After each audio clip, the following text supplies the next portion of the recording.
Funding for this broadcast provided by the members of KRWG. Become a member anytime at krwg.org. Chamber funding from Bank of the West, Kriegel, Gray & Shaw, Bohannon Houston, the Las Cruces Sun News, the Las Cruces Bulletin, and Comcast.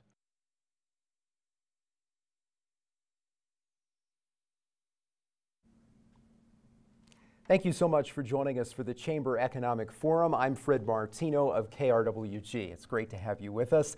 We have a very busy hour ahead, and I want to get right to the introduction of our panel. From New Mexico State University, we have three experts with us for the hour.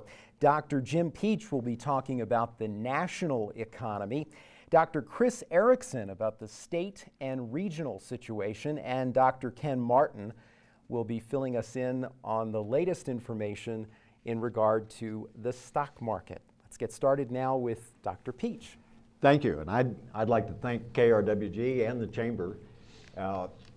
This is one of several of these we've done, and almost always we've brought bad news.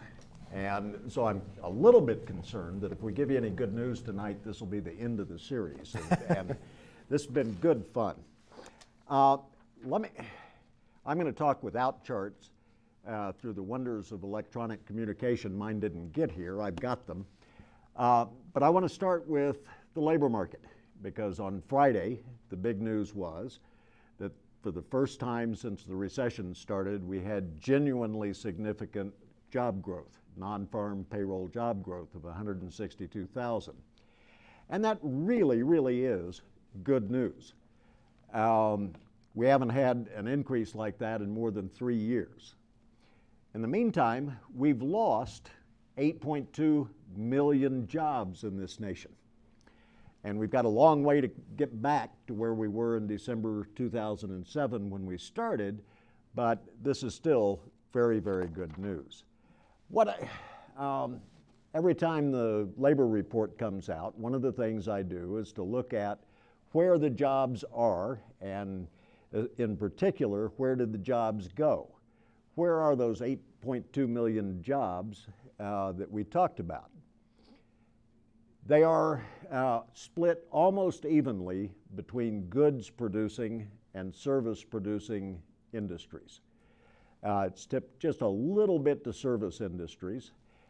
By goods producing, I mean almost anything that produces goods, not just manufacturing. It includes construction, it includes mining, it includes agriculture, almost 50-50. In the goods producing portion of that, we've lost about 1.8 million jobs in construction and about 2.1 million jobs in manufacturing.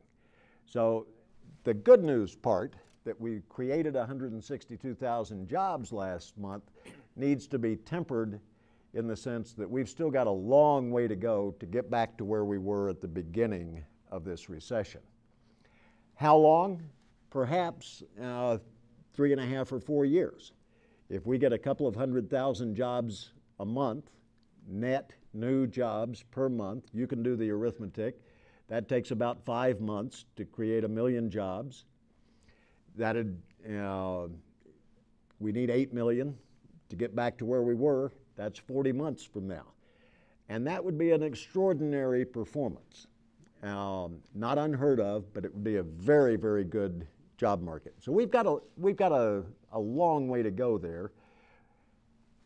What I anticipate is that over the next 2 or 3 months at least, that we will have even stronger job growth than was reported last Friday. And you can check me out on that. The first Friday of every month, the Labor Department releases those numbers. I think we'll have more.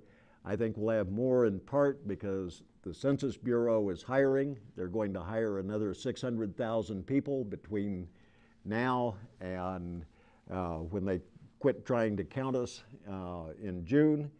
And that's going to be positive. This all started, in a sense, in the housing sector. And so it's worthwhile, I think, to take a look at housing for a minute. And over the last few days, we've also had some housing numbers come out. In fact, today there was a report on pending home sales, which is a report collected by the National Association of Realtors. It is not actual sales, but an indication of what sales might be in the future, and that was up sharply. If we look at housing starts, the most recent housing start data is pretty flat. We're a little bit above 500,000 nationally on housing starts. That's multifamily and single family. That's about a third of what the economy produces in a normal kind of year, about 1.5 million housing units a year. If we look at prices, the most widely used price index for housing came out last week, was updated. It's the Case-Shiller Housing Price Index. And it too had a little bit of positive news.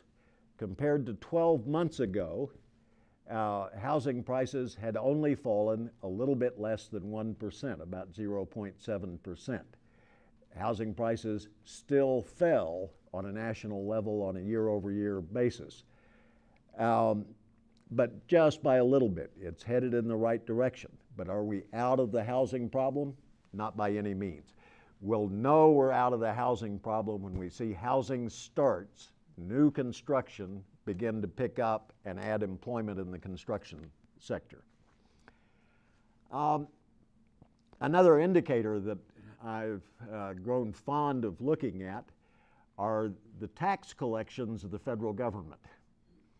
And you may not like taxes, but it's a pretty good economic indicator. Over the last 2 years, we have had a decline of federal tax revenue of almost $500 billion. It's about $489 billion. And if you're concerned about the deficit, part of the deficit is that we don't have the revenue that we used to. The decline has been especially hard in the corporate income tax area, and there are indications now that corporate tax payments to the federal government are beginning to pick up again a little bit. They were not nearly as bad in the fourth quarter of 2009 as they were a year ago. We don't have the first quarter of 2010 yet, but the trend is in the right direction, and that's an indicator that we might be moving in the right direction. Another thing that I do is to look at the usual forecasts. And what do I mean by the usual forecasts? Well, I round up the people that are in the news all the time and look at what they forecast for gross domestic product growth, real inflation-adjusted GDP growth. And if we look at the latest estimates that are out, the latest forecasts for 2010, they're all in the range of about 2.5% to 3%. The high forecast of the Federal Reserve Board is 3.5%. The Obama administration is right at 3%. The Conference Board is at 2.7%. The Congressional Budget Office is at 2.2%. They're all in that range. Okay, and I'm a Cubs fan. I'm an inherent optimist. I think we're going to beat all of these forecasts. And I think we'll be in the range of 3.5% or 4% for the year. And my indicators are in some ways kind of strange. One of them is tax collections, that's on the rebound. But another one is the ratio of consumer spending to income, which has been creeping up lately. Income has not been creeping up, but the ratio of consumer spending to income has been creeping up. Automobile sales have been rebounding a little bit, even if housing sales are really kind of flat compared to it even a year ago. So I think we're going to beat the kind of consensus forecasts that you can find anywhere you'd like to look. I think we'll be in the 4% range, not in the 3% range. Okay. Thank you. Thank you so much. And now we're going to move on to a look at the state and regional situation with Dr. Erickson. Dr. Erickson. Well, I like to thank the Chamber, too, and KRWG and the other sponsors tonight. If you look at if you look at what the economy is doing in New Mexico itself right now is having a pretty steep decline in employment. In January, and that's the latest data we have available is January, employment growth was minus 3.3%. And that's a fairly steep decline. It indicates that the state is still in recession. However, if you look here in Las Cruces, we're starting to see a rebound. We're still in the negative territory. We still haven't seen a rebound in employment, but employment growth was only down by 0.9%. That is, we had an employment loss of less than 1%. And when you realize that employment tends to lag the other indicators, tends to lag the rest of the economy, the fact that employment is moving the right direction in our state economy, in our local economy, is an indicator that we're very near the end, if not already past the end, of the local recession and are starting on the rebound. So the comments that Jim made, of course he's using more recent data because the national data is available on a more timely basis than local data, but that indicator that he's talking about at the national level, the rebound in employment, I think we're going to see that locally in the next couple months, perhaps even when the data comes out next week for the local economy. We may even see employment growth in our community for the first time in about 15 months. Now, it may not be this month, and maybe the month after, but we're very close, I think, to starting into a rebound. State economy is not doing as well as Las Cruces. Job loss is more rapid. And if you look at tax receipts, which is my first chart, what you see here, if you look at the second column from the right, which says total, you'll notice that while state forecasters had forecasted a decline in tax revenues at the state level of 9%, in fact, tax collections are down 22%. Now, this is on an accrual basis, and of course, this is very important for a number of reasons, but here in Las Cruces, it's particularly important because this could have a direct impact on two of our largest employers, which are the public schools and higher education. And one of the things that the legislature did in the most recent special session is they gave the governor the authority to make across-the-board spending cuts if in fact we have revenue shortfalls. And that chart indicates that we're likely to have those revenue shortfalls. If I can see my next chart. Now let me talk for a second about how it is that these forecasts are arrived at. What they do is various economists that work for the state at the legislature, at the Department of Financial Analysis, and so on, get together and they compare their analysis and they come up with what's called a consensus forecast. That consensus forecast is based on what I show here in my second chart, which is a forecast of GDP growth. And you'll see here, these are some of the same numbers that Jim was talking about a few minutes ago. You'll notice here that GDP forecasts are 2.1%, 3.4%, and so on, for an average of 2.7%. Our revenue forecasters at the state level are assuming GDP growth of only 0.4%, considerably below the consensus forecast. Now, one of the reasons for that low forecast on our state revenue forecasters is because they're doing it for the fiscal year and not for the calendar year. Still, you can see that's pretty conservative. If you look at the next diagram, it shows inflation forecast, and you see the same story here. Since taxes are paid in nominal dollars, that means dollars that that include inflation. The inflation forecast is important because higher inflation means higher tax collections, just because, of course, you're paying taxes on your income, which is affected by inflation. You're paying taxes on sales taxes affected by inflation. And as you look at this inflation forecast, you can see that the consensus forecast that's being used in developing revenue forecasts for the state is quite a bit below the average of national forecasters. If you look at the next slide, you see here oil prices. Our forecasters at the state level are assuming oil prices of $70. And as you see, through the end of last month, actual sales, the actual price of oil in New Mexico was $70.54. So we're right on the money in terms of our forecast there. And then finally, if you show my, I think it's going to be my last slide. This is a similar slide for natural gas. The forecast, the revenue forecast number at the state level assumes 430, and the actual number has been 425 so far through the fiscal year. Again, very close to being right on the money. And so what this means is that while our revenue collections have been very weak so far, I anticipate that they will probably rebound considerably. Let's hope so. And that will mean that we might be able to avoid most of the cuts that otherwise would manifest themselves here, either at the NMSU or in the public schools. Now, there's a couple of factors that argue against that. One of the most important ones being the cut in it being the veto of the food sales tax by the governor, which reduced revenues by $68 million.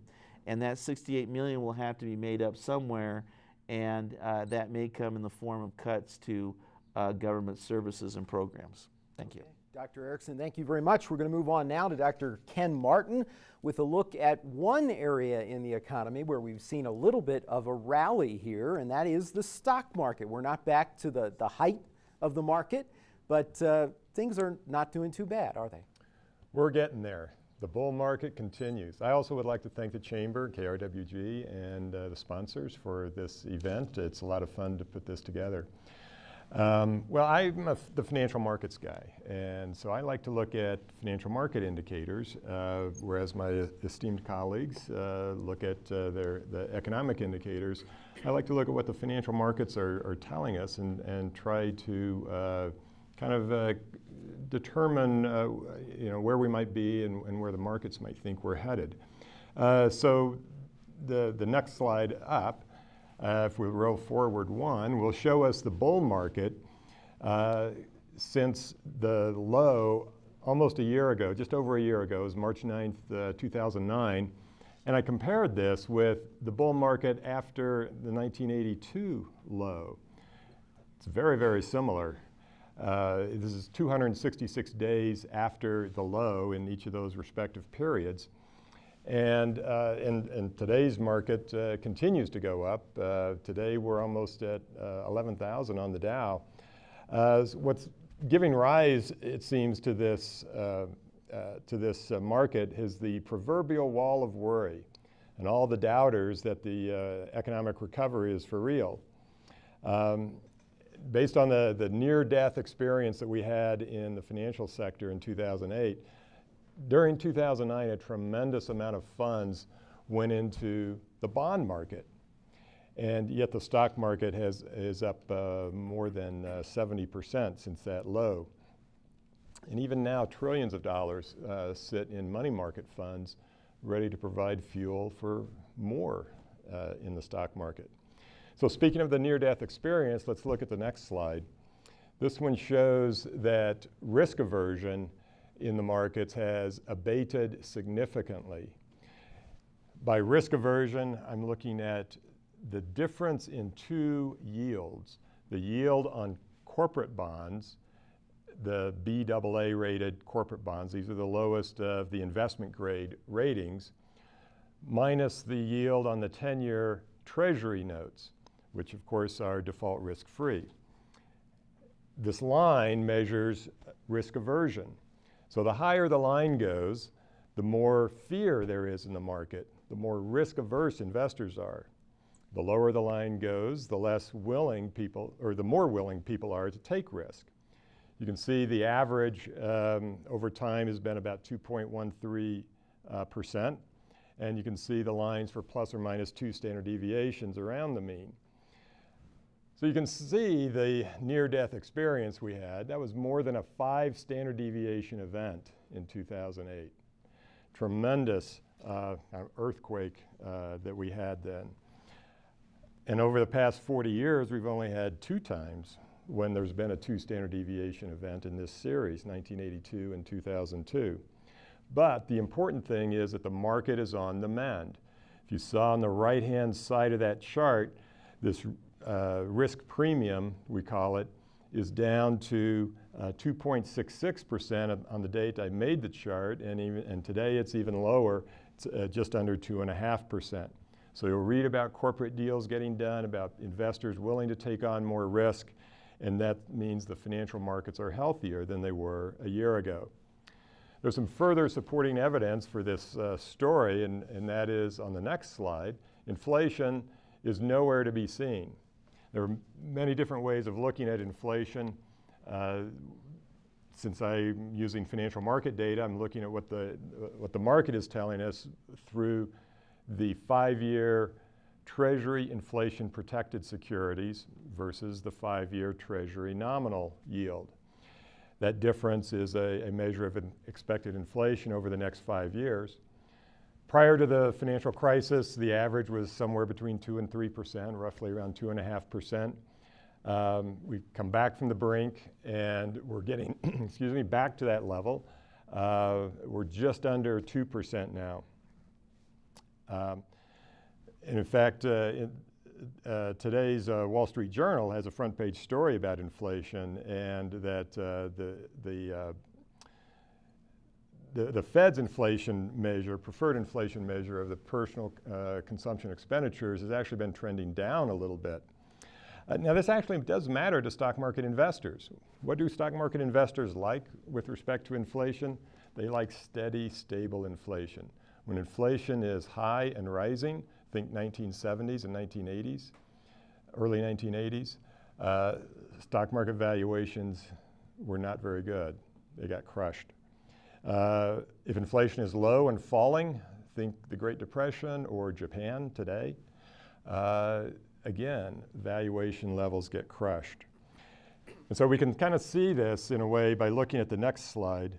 And I titled this one, "The Valuation Recession is Over," but I put a question mark at the end because we're not quite sure. Let me explain. This chart shows price-earnings ratios for the Standard & Poor's 500 index since 1927 using 10-year average earnings for the E in the price-earnings ratio.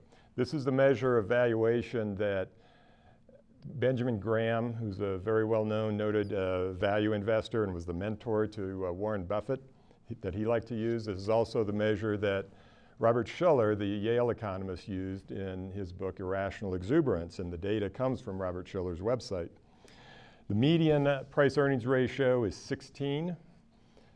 Back in 1966, it peaked at 24, which doesn't seem outrageous by today's standards, but it was then. By 1983, it had troughed at about 7. That's about a 70% drop in the price-earnings ratio. Well, what's relevant about 1966 to 1983? Well, that defines what we call a secular bear market.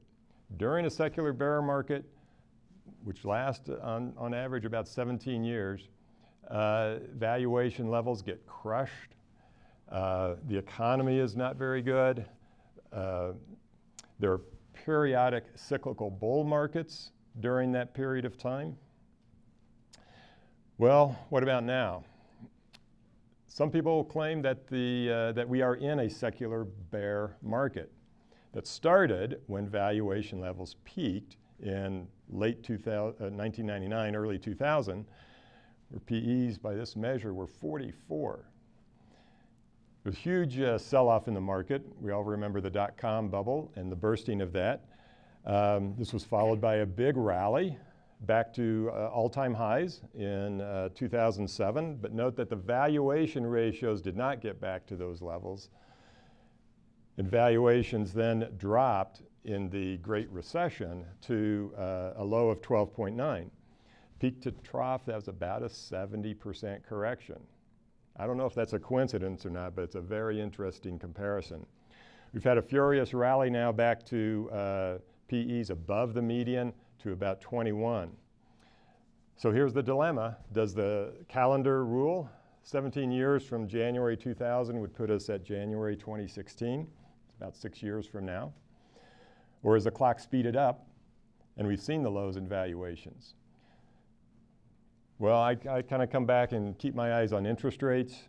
Interest rates are rising. 10-year Treasury yields are going up. Inflation isn't anywhere to be seen, and the implication of this is that real rates of return may be rising, and that's not good for investors or the economy. Valuations seem to be stretched a little, so kind of that's the story at present.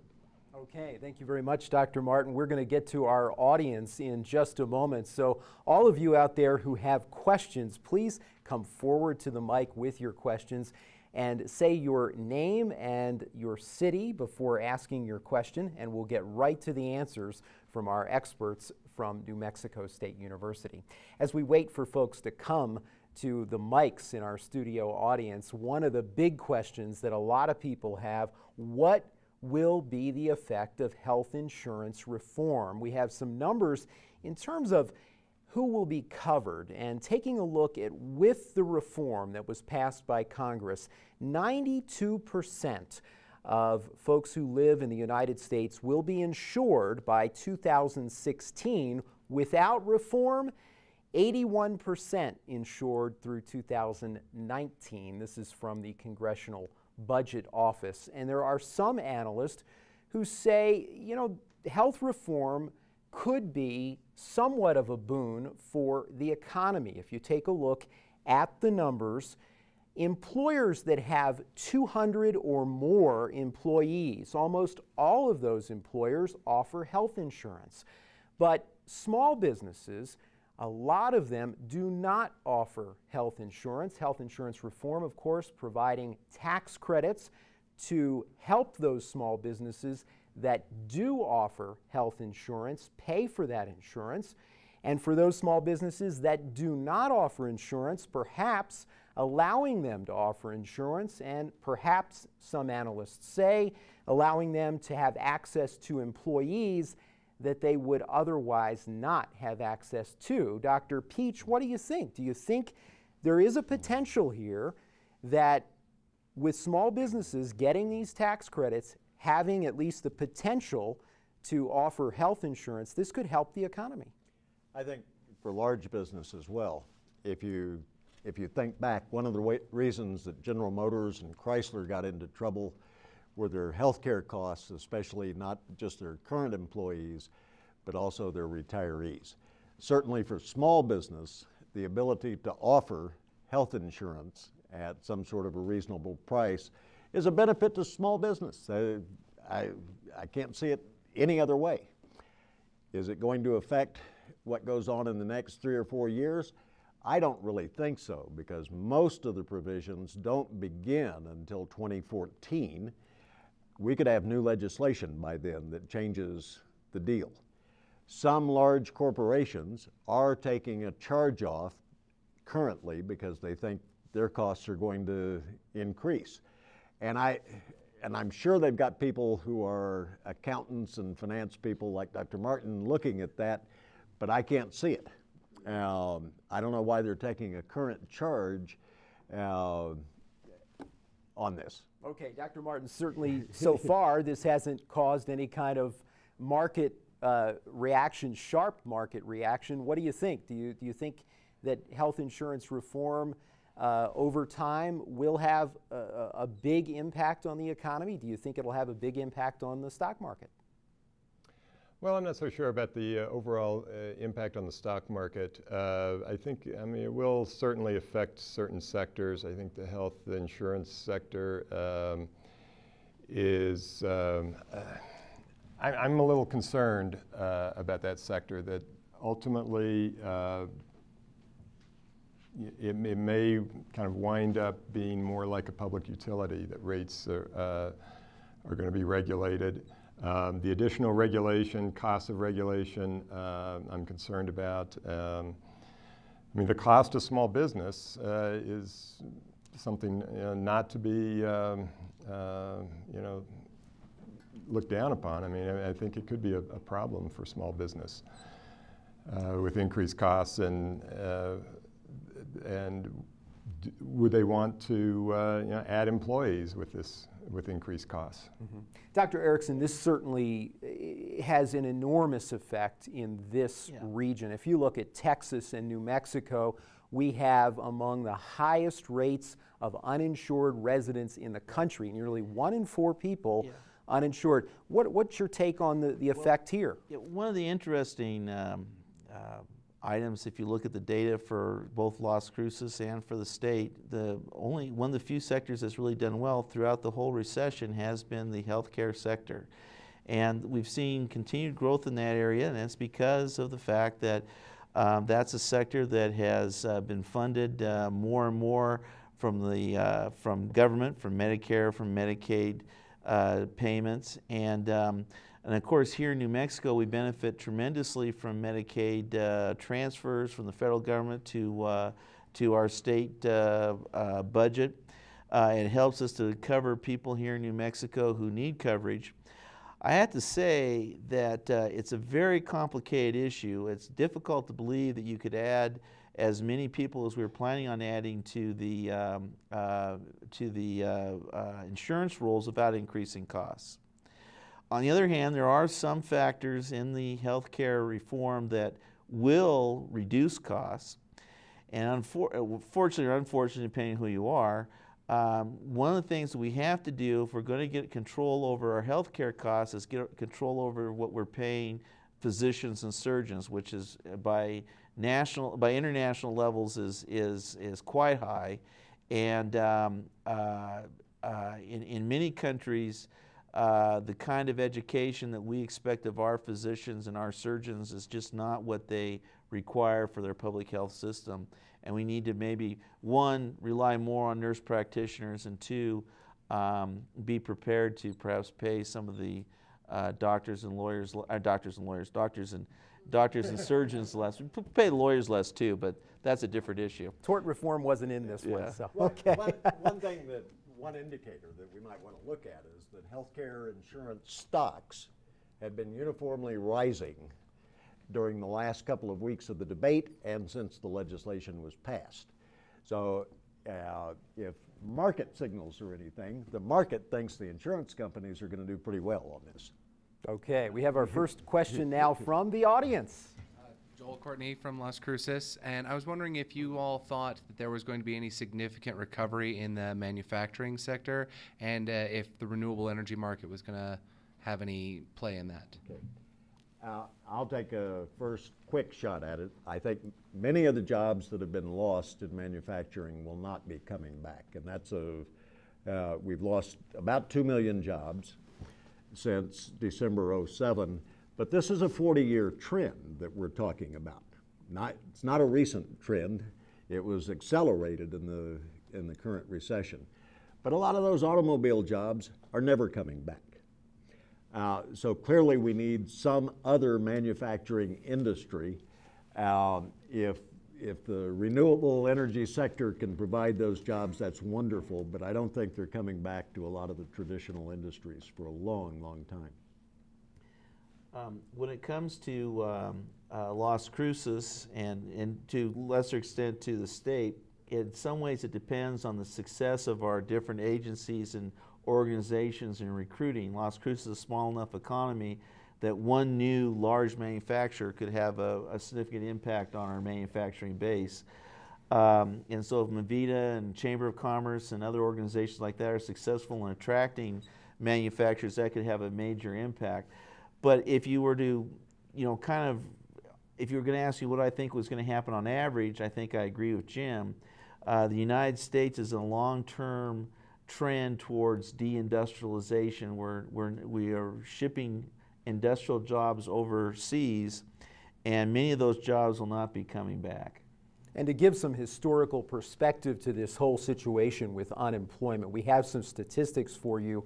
Median unemployment in this recession, right in March 2010, half of the folks who are unemployed, less than 5 months, half above 5 months. The median level of unemployment, 5 months in this country. At the beginning of the recession in December of 2007, median unemployment was only 2 months. And if you take a look at the major recession in 1983, coming out of that, median unemployment was just 3 months. So that gives you an idea of the problem that we're facing, losing these very high-paying jobs in manufacturing and construction, and also the fact that unemployment is a long-term problem for millions of Americans. We have our next question now from the audience.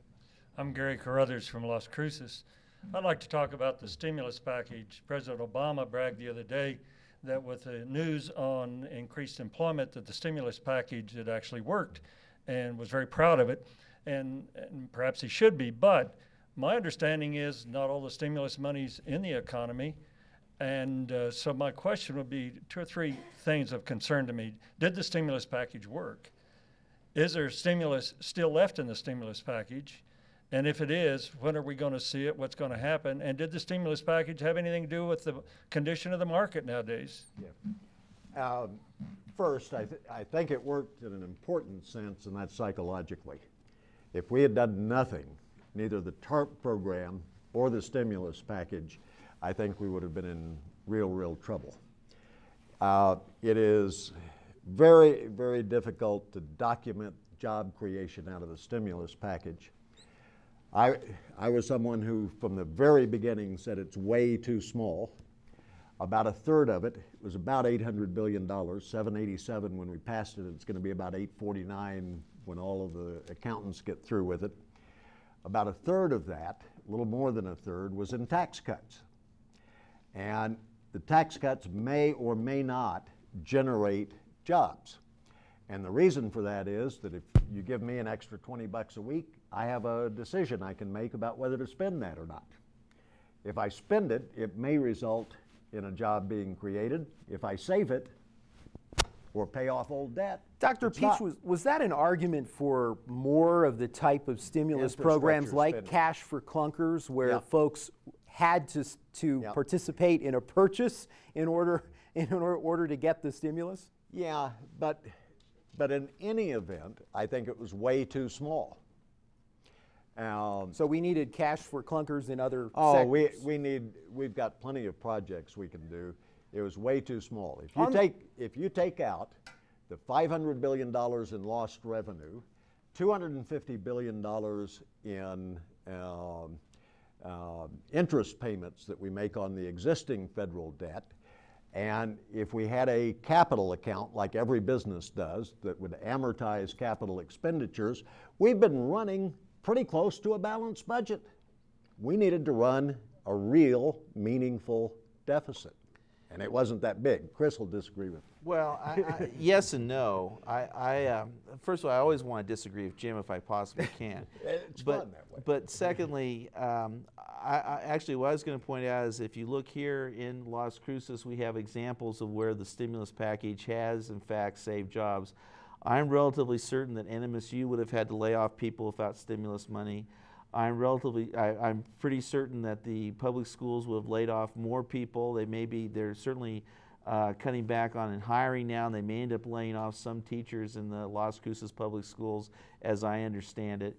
And so I think you can look to concrete places where the stimulus package has helped here in New Mexico.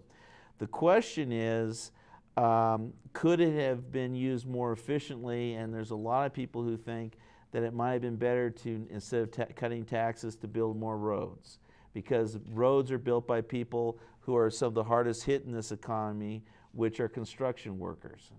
It could have been used to build, it could have been used for example, we could have used more, if you look nationally, higher education has been very heavily hard hit by this recession, more hard hit than most other sectors because of the cuts in state revenues, which have hit every state in the union except for 3, have been running deficits in the last year compared to the year previously. And those state budgets have been really boosted by stimulus Those funds. state budgets have been really boosted by, Are you but not fearful enough. of a double dip recession when this stimulus money goes away? If you look at the budget for 2011 at the state level, is being balanced by stimulus money. When we come to 2012, we're gonna have a hard time filling that hole, and it may mean either raising taxes or cutting programs and services. Neither one of which is a very happy idea, given that we're already cut to the bone. We have already cut a lot of programs. Governor Carruthers, did you have a follow-up? No fun at all when I agree with my colleague, but it's nationally. And one of the things that's going to put a drag on the economy is the fact that state and local governments are not hiring. If you look back over the last 30 years, the great increase in government employment has been almost all at the state and local level.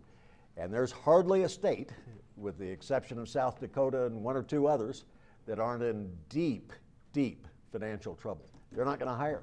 Okay, Governor Carruthers, did you have a I just wanted to follow-up? follow up on the stimulus money. We got into this in large part because of the housing market. Yeah. And I thought part of the stimulus package was directed to try to solve the housing problem. And yet we seem to have done precious little for people who are over their heads with mortgages and everything else. I thought I saw a number the other day that like 200,000 mortgages had actually been reworked to actually meet the value of the property. So we get into it because of housing. We do a stimulus package, give big banks a lot of money, and we do 200,000 mortgage rework.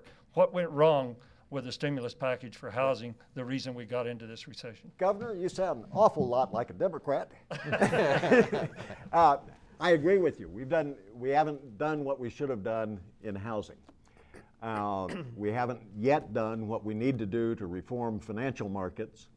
There are a whole series of things that we haven't done very well on. And in a nonpartisan fashion, I think that is true of the previous administration and this administration. I don't know how many of you remember, but in the spring of '08, the Bush administration had a tiny little stimulus bill of $158 billion. And people at KRWG and in the press would ask me what that's going to do, and I said not much at all in a $14 trillion economy. But you're correct, we haven't addressed the housing market the way we should have. And the housing subsidies for first-time buyers and for people now moving up expires real quick. You've got to sign that deal you've got to close that deal by June 30th. And I would add that if you're a free marketer, what you want is capital markets that work well. And that means regulating the financial system, and in particular the capital requirements, and imposing capital requirements that are sufficient, that they give the right incentives to banks to lend in a reasonable and prudent manner. Okay. Dr. Martin, did you want to address housing real quickly before we move on? Well, I wanted to pitch in on the stimulus and to say that at the time it was an important thing to do for the psychology of the market, because when you have a 5 standard deviation event on that risk aversion measure that I showed, we had to do something. So that plus the Federal Reserve's policies helped bring the market back from the brink. And so those were good things to do. My concern, of course, is that the stimulus is like a sugar high. And how long can we keep going on that? How long can we keep spending $1 trillion? And $1 trillion is a lot of money. We throw $1 trillion around here and there. $1 trillion is the new billion, you know, but it's a lot of money. And I'm very concerned about racking up that much debt and that much in deficit spending. Okay, we have another question from the audience now. Sarah Cutler of Las Cruces, and if I could get back to the effect of the health care reform, especially affecting seniors. It was my understanding that the Medicare Advantage When the insurance companies offered Medicare Advantage, they said, well, we can handle this better than Medicare can. And they didn't. And I think the cost was, what, 14 to 20% additional. The government has to make up that difference. What is going to happen now with the new health care reform? I know some seniors like some of the perks they get, like being able to join health clubs or have eye testing. What will the reform, how will it affect Medicare Advantage? I don't know, and none of us know about Medicare Advantage enough. We're all just young kids. But one of the things about the so-called healthcare reform package, I call it health insurance reform, it doesn't go anywhere enough in terms of containing overall healthcare costs in the United States. We're currently spending about 18% of gross domestic product, and that's the number that is thrown out there all of the time. That'd be about 24% of total personal income in the United States. We can't keep on a trend like that. That's going to stop. One way or another, that trend is going to stop. It has to. And that means that a lot of different groups, including the elderly, are going to pay more and perhaps receive less. And that's true no matter this legislation or any other kind of reform that we undertake. And we have another question from the audience now. My name is Chambers. I live here and some other places. Would one of you gentlemen, or maybe all of you, like to speak to the issue of the trade deficit? We hear so much about the federal deficit, but the trade deficit in some recent years has been as high as $800 billion. And a lot of that is contributing to the debt, which is really the bottom line, not the deficits, but the debt. We start with Dr. Martin this time on the issue of trade deficits, and certainly a lot of companies now are international companies. So this gets rather dicey when we talk about it in terms of the stock market. It does. Interestingly, for the Standard & Poor's 500 companies, many of those companies are international companies and derive more earnings from their international operations than they do from their domestic U.S. operations. Coca-Cola, for example, we think of as an American company, but they get far more of their earnings from international than domestically. And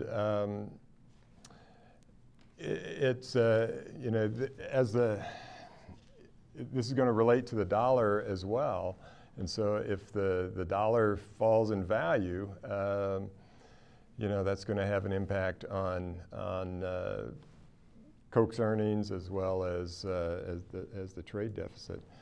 So I think a dollar that kind of goes down in value is going to be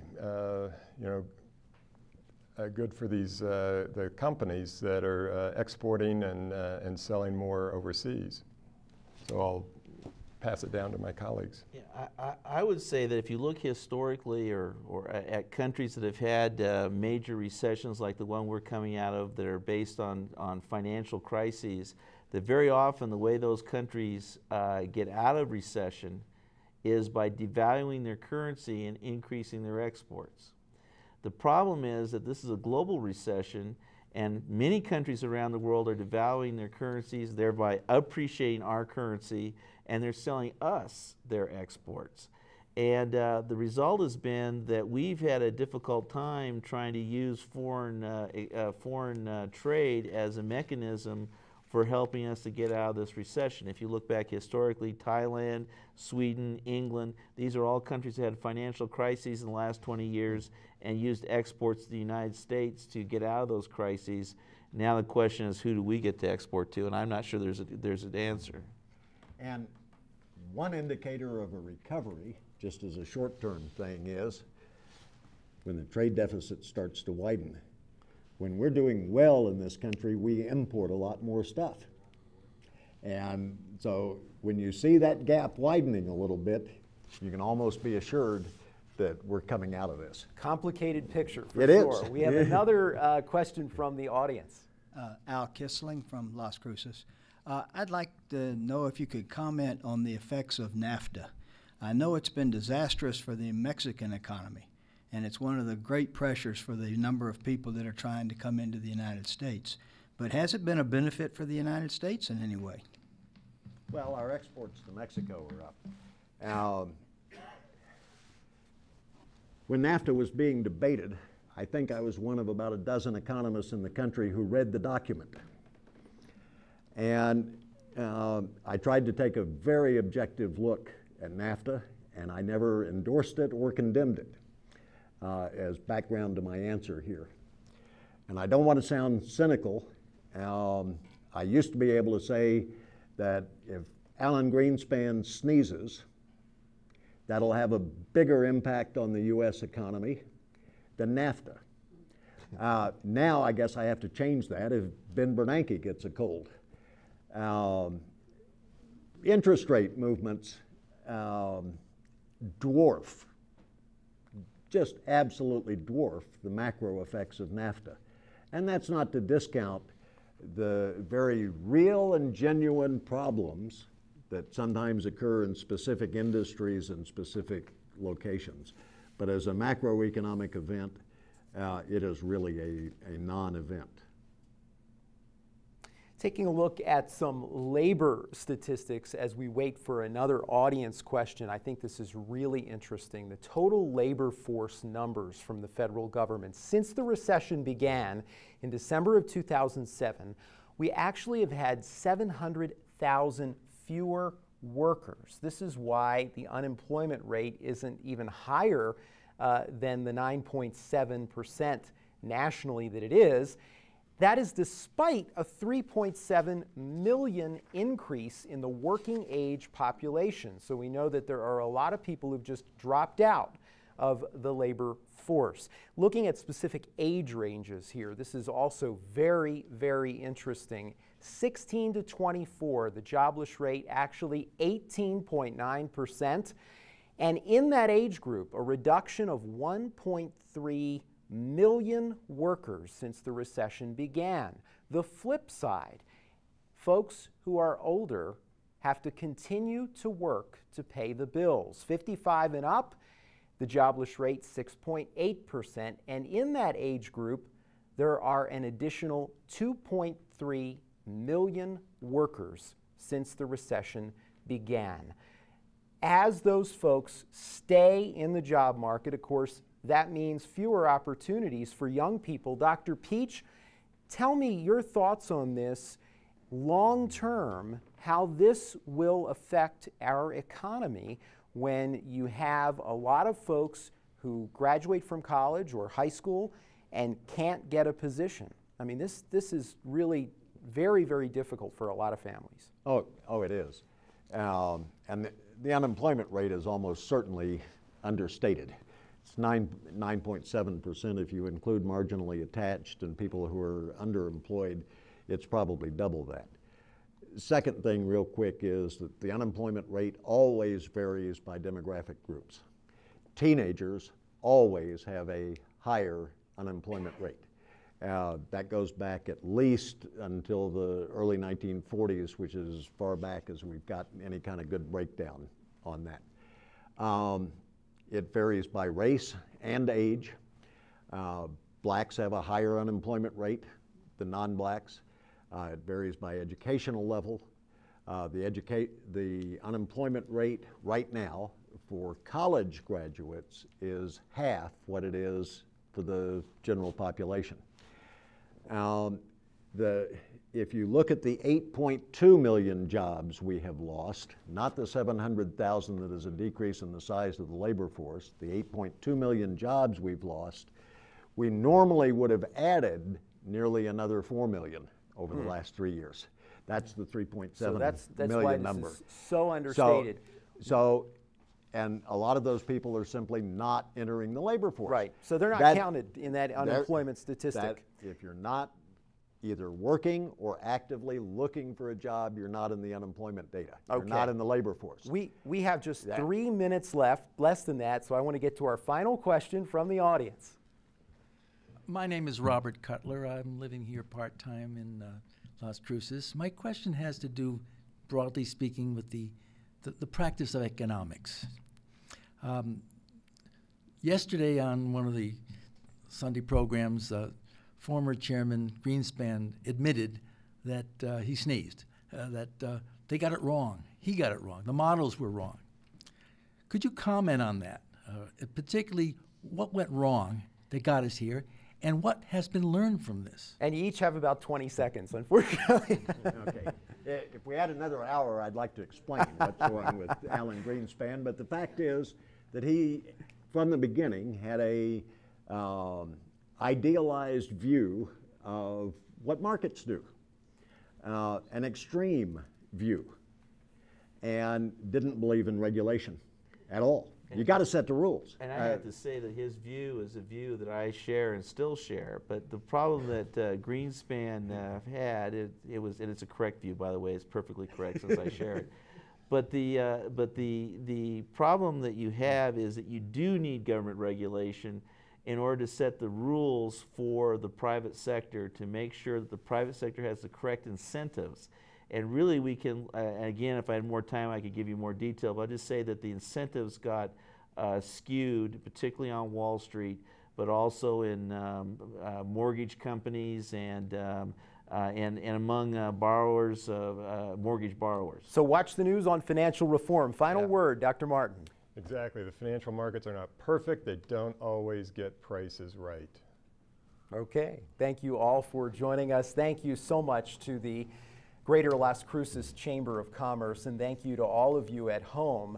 We wouldn't be able to produce the in-depth local news and public affairs program that we do without your help. You can become a member anytime at KRWG.org. You can also find the latest news there 24/7. I'm Fred Martino. Thanks for joining us.